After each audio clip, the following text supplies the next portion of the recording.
এই পৃথিবীতে এক স্থান আছে সবচেয়ে সুন্দর করুণ।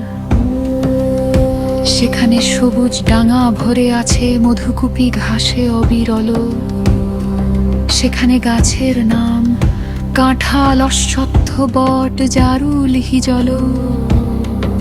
সেখানে ভোরের মেঘে নাটার রঙের মতো জাগিছে অরুণ। সেখানে বারুণী থাকে গঙ্গা সাগরের বুকে। সেখানে বরুণ কর্ণফুলি ধলে